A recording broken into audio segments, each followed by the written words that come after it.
NEET paper leak को लेकर जंतर मंतर पर 36 दिन से जारी आंदोलन आज खत्म हो गया। सीजेपी और सरकार के बीच में 3 राउंड की बातचीत हुई और आज देर शाम प्रेस कॉन्फ्रेंस कर सीजेपी ने बताया कि उनकी तीनों मांगे मान ली गई हैं और वो इस आंदोलन को खत्म कर रही हैं। केंद्रीय मंत्री जेपी नड्डा, जितेंद्र सिंह के साथ प्रवक्ता सौरभ दास, आशुतोष रांका ने ज्वाइंट प्रेस कॉन्फ्रेंस में इसका ऐलान किया। इसके साथ ही सौरभ दास ने अपील की कि जंतर मंतर पर मौजूद सभी प्रदर्शनकारी अब अपने घर लौट जाएं। एग्जामिनेशन के रिफॉर्म्स के लिए जो आपका चार्टर है उस पर हम गहन चिंतन भी करेंगे और आपके डेलीगेशन के साथ बातचीत करके जो कुछ भी हम डेलिब्रेट कर सकेंगे वो हम करने का प्रयास करेंगे। तो ये इनकी डिमांड्स थी। मेरे ख्याल से इन्होंने जो डिमांड्स रखी थी उन सबको सरकार ने सहानुभूतिपूर्वक माना भी है और एक्सेप्ट भी किया है। मेरा निवेदन है कि आप सबसे कि हमारे जो आंदोलन करने वाले हैं वो अपने एजिटेशन को विड्रॉ करें और पीसफुली हम सब लोग आगे बढ़े, ऐसा मेरा निवेदन है। हम तमाम मांगे जो हमारी थी वो मान ली गई है, तो हम इमीडिएट इफेक्ट से प्रोटेस्टर से रिक्वेस्ट करते हैं कि आप विड्रॉ करें, पीसफुली अपने घर वापस जाएं और आगे की जो भी हमारी रणनीति होगी या बातचीत होगी उससे हम आपको अवगत कराएंगे। लेकिन प्रोटेस्टर से हम रिक्वेस्ट करते हैं कि इमीडिएट इफेक्ट से आप विड्रॉ करें, हमारी मांगे जो है वो मान लीजिए। इससे पहले आज शिक्षा मंत्री धर्मेंद्र प्रधान ने अपने पद से इस्तीफा दे दिया। धर्मेंद्र प्रधान के इस्तीफे को लेकर सीजेपी लगातार जंतर मंतर पर प्रदर्शन कर रही थी। सामाजिक कार्यकर्ता सोनम वांगचुक ने भी धर्मेंद्र प्रधान के इस्तीफे से पहले भूख हड़ताल की। हालांकि बाद में उन्होंने अपना अनशन खत्म कर दिया। आज धर्मेंद्र प्रधान का इस्तीफा हुआ। दरअसल नीट पेपर लीक और छात्रों के आंदोलन के दौरान हुई हिंसक घटनाओं को लेकर सरकार और सीजेपी नेताओं के बीच में आज वार्ता होने वाली थी और आज दोपहर 3:30 बजे तीसरे दौर की बैठक से पहले ही धर्मेंद्र प्रधान ने प्रधानमंत्री नरेंद्र मोदी को इस्तीफे की चिट्ठी भेजी। सोशल मीडिया पर साझा पत्र में उन्होंने कहा कि छात्रों का भविष्य किसी भी विवाद से ऊपर है। उन्होंने परीक्षा सुधार, सीबीआई जांच और सीबीटी व्यवस्था का जिक्र करते हुए पद छोड़ने की वजह बताई।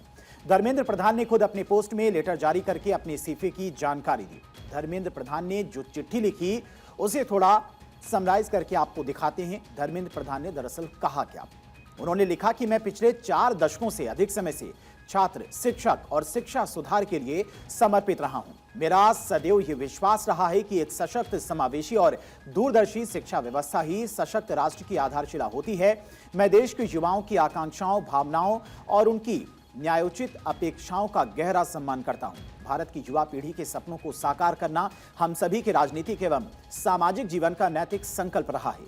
आदरणीय प्रधानमंत्री जी के दूरदर्शी नेतृत्व में राष्ट्र की सेवा करने का जो अवसर मुझे प्राप्त हुआ उसके लिए मैं प्रधानमंत्री जी का आभार प्रकट करता हूं।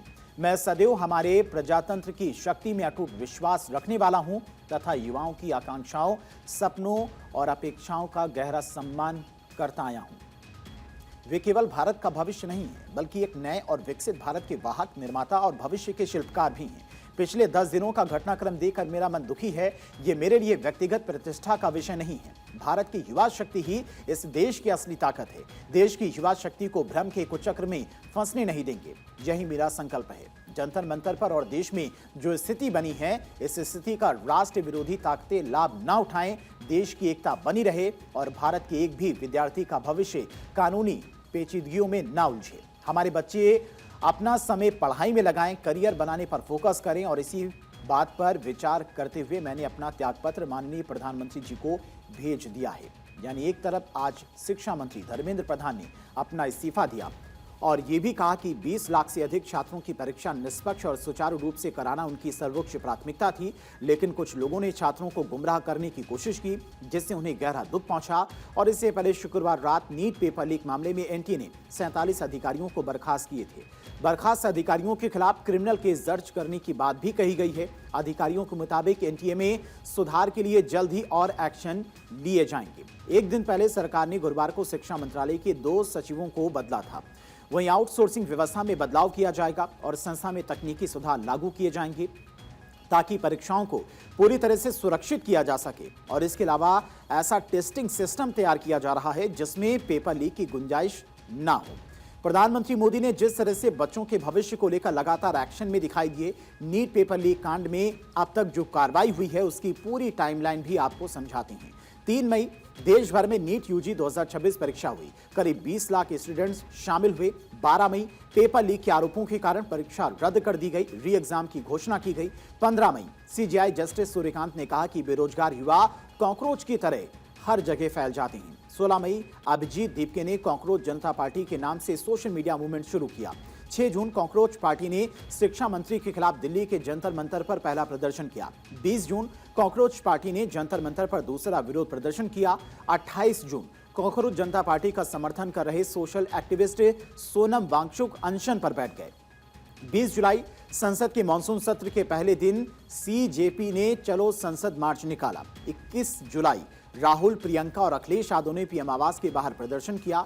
21 जुलाई को ही संसद के मानसून सत्र में विपक्ष ने नीट, लाठीचार्ज और शिक्षा मंत्री के इस्तीफे का मुद्दा उठाया। 22 जुलाई विपक्ष ने संसद में लगातार तीसरे दिन प्रदर्शन जारी रखा और शिक्षा मंत्री के इस्तीफे की मांग दोहराई। 23 जुलाई पीएम मोदी का पेपर लीक मामले के लिए फास्टैग कोड बनाने का ऐलान, विपक्ष इस्तीफे की मांग पर अड़ा। 24 जुलाई पेपर लीक के बीच में एनटीए के 47 सरकारी अधिकारियों को बर्खास्त कर दिया गया, इनके खिलाफ भी केस दर्ज होगा। 25 जुलाई शिक्षा मंत्री धर्मेंद्र प्रधान ने इस्तीफा दिया, पीएम मोदी को चिट्ठी भेजी और आज यानी कि 25 जुलाई को कॉकरोच जनता पार्टी ने अपना आंदोलन खत्म कर दिया। इस बीच सीजेपी ने बताया कि उन्होंने सरकार के साथ में एक ड्राफ्ट भी साझा किया है। इसे लिखित में मंगलवार तक देने का आश्वासन मिला है। 1 करोड़ रुपए मुआवजे की मांग पर भी सहमति बनी है। ये राशि पीड़ित परिवारों को दी जाएगी। हमने सरकार के सामने 5 बिंदुओं का प्रस्ताव रखा है।